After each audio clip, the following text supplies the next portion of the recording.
皆さんこんにちは、草野です。အားလုံးပဲမင်္ဂလာပါ、草野ဖြစ်ပါတယ်။ဒီနေ့ကျွန်မကဘာကိုတင်ပြမယ်ဆိုရင်はじめる、終わる、続ける。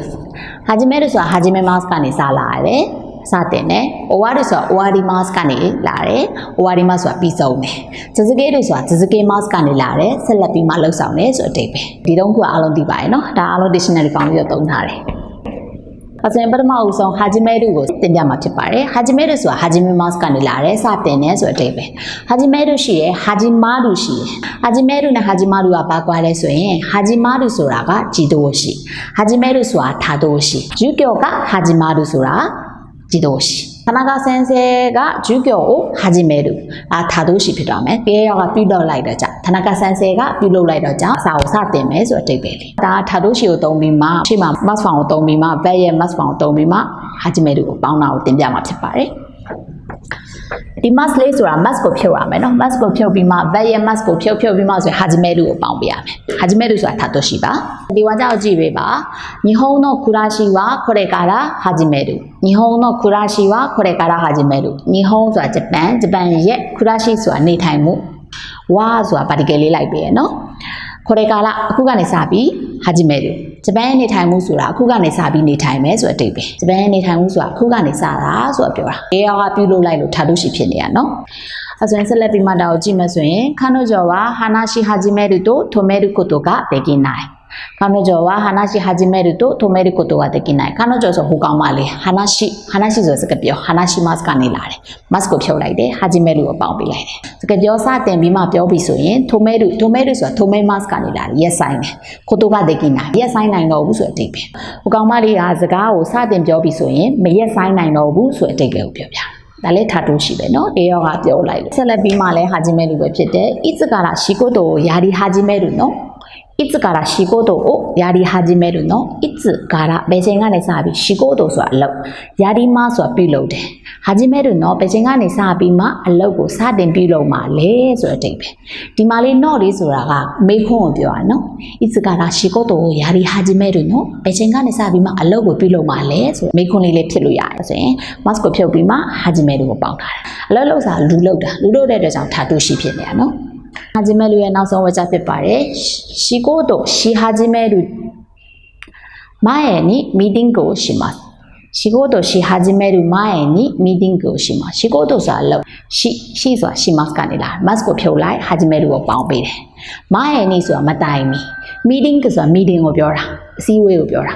しますဆိုတာပြုလုပ်တယ်ဒီတစ်ခါကျတော့しますနှစ်ခါတုံးထားရယ်နော်အလုပ်ကိုစတင်မပြုလုပ်တဲ့အချိန်မှာဆိုရင် meeting ကိုရှိမှာအစည်းအဝေးကိုပြုလုပ်ကြစို့အလုပ်ကိုမစတင်တဲ့အချိန်မှာဆိုရင်အစည်းအဝေးကိုအရင်ပြုလုပ်ကြစို့ဆိုတဲ့အဓိပ္ပာယ်အစည်းအဝေးတွေဆိုတာလူကလုပ်တယ်ဒါလည်းထားလို့ရှိပဲเนาะအဲ့ဆို始めるဆိုတာတင်ပြမှုကတီတီဖြစ်ပါတယ်နောက်တစ်ခုတင်ပြမှုက終わるဆိုတာ終わりますကနေလာတယ်ဒါလည်းအတူတူပဲ verb ရဲ့ must ကဖြစ်တယ် must ကိုဖြုတ်ပြီးမှ終わるကိုပေါင်းပေးရမယ်終わるဆိုတာပြီးဆုံးတယ်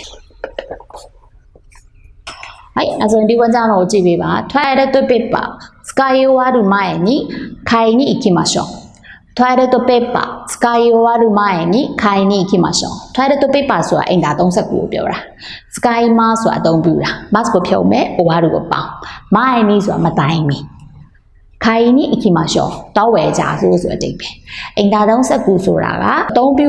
မကုန်သေးတဲ့အချိန်မှာပေါ့နော်။အရင်တော့ဝယ်ကြဆိုကြိုတင်ပင်စင်မှုလိုရပေါ့နော်။အဓိကပြောချင်တာ။နောက်တစ်ခုကကြာဆိုရင်ご飯食べ終わるとお皿を洗ってもらえますかご飯食べ終わるとお皿を洗ってもらえますかもらえますかဆိုအလုံးသိပါရဲ့เนาะလက်ခံရရှိရဲ့เนาะご飯ဆိုတာထမင်း食べますဆိုတာစားတာ must ကိုဖြုတ်ပြီးမှ終わるကိုပေါင်းပေးထမင်းကိုစားပြီးတို့နောက်ပိုင်းမှာဆိုရင်お皿ဆိုတာပကံပြ洗いますဆိုတာစေကြောတာ洗ってもらえますか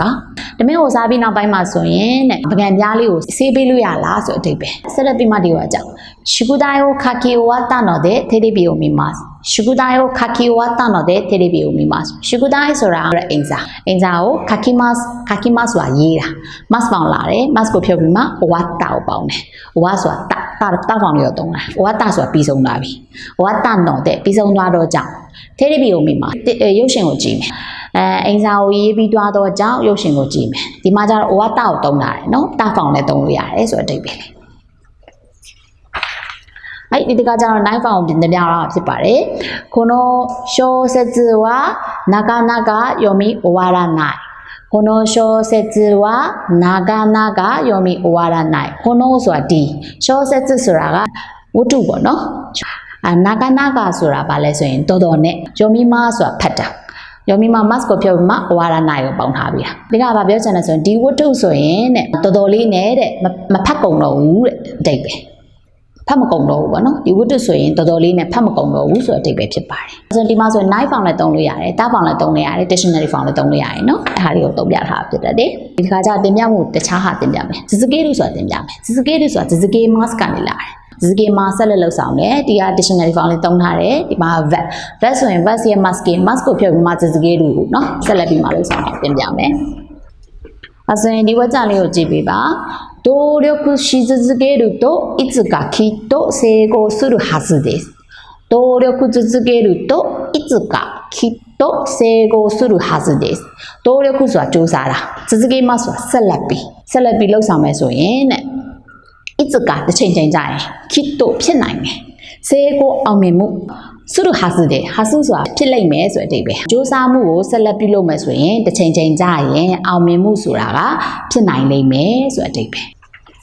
はいဒီတခါရဲ့ဝါကြလည်းနည်းနည်းရှိပါတယ်เนาะこの街が大好きですから結婚してもここに住み続けるつもりですこの町が大好きですから結婚してもここに住み続けるつもりです今だつもりဆိုတာရည်ရွယ်တာこの町ဆိုတာဒီမြို့大好きအရင်နဲ့တဲ့အရင်ကြိုက်တယ်အရင်ကြိုက်တော့ကြောင့် this ကလာတော့ကြောင့်結婚မင်္ဂလာဆောင်တာしてもမင်္ဂလာဆောင်ခဲ့ရင်လည်းပဲここにဆိုဒီမြို့ကိုပြောရနော်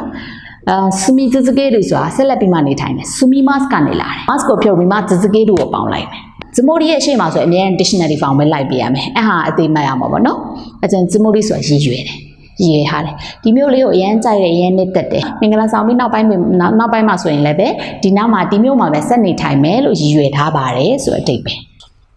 はいいくら失敗しても成功するまで頑張り続けます